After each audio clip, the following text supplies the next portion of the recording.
UK నుంచి ఎలాంటి సమాచారం రాకపోవడంతో మాజీ పీఎం షేక్ హసీనాపై దృష్టి సారించింది బంగ్లాదేశ్. హసీనా ఆమె సోదరి అరెస్ట్ చేసి తమకు అప్పగించాలని ఆదేశ సుప్రీంకోర్టు బార్ అసోసియేషన్ అధ్యక్షుడు భారత్ను కోరారు. బంగ్లాదేశ్ లో చెలరేగిన అల్లర్లలో దాదాపు 400 మంది మరణించినట్లు వార్తలు వస్తున్నాయి. ఈ క్రమంలో తన పదవికి రాజీనామా చేసిన షేక్ హసీనా ఆమె సోదరి రహానాను తమకు అప్పగించాలని భారత్ను కోరారు. బంగ్లాదేశ్ సుప్రీంకోర్టు బార్ అసోసియేషన్ అధ్యక్షుడు మహబూబ్ ఉద్దీన్ జోఖాన్ ఈ క్రమంలో తన పదవికి రాజీనామా చేసిన షేక్ హసీనా ఆమె సోదరి రహానాను తమకు అప్పగించాలని భారత్ను కోరారు. బంగ్లాదేశ్ సుప్రీంకోర్టు బార్ అసోసియేషన్ అధ్యక్షుడు మెహబూబ్ ఉద్దీన్ ఖోఖాన్ ఈ మేరకు ఢాకా ట్రిబ్యూన్ తేలింది.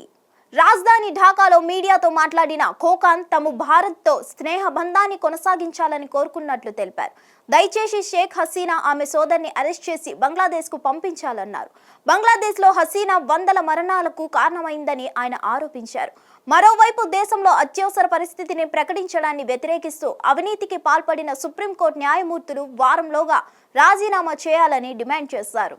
హసీనా ప్రభుత్వంలో నియమితులైన అటార్నీ జనరల్ ఏఎం అమీన్ ఉద్దీన్తో పాటు రాష్ట్రాల న్యాయ అధికారులు, అవినీతి నిరోధక కమిషన్ సభ్యులు, జాతీయ మానవ హక్కుల కమిషన్ అధికారులు రాజీనామా చేయాలని ఆయన పిలుపునిచ్చారు.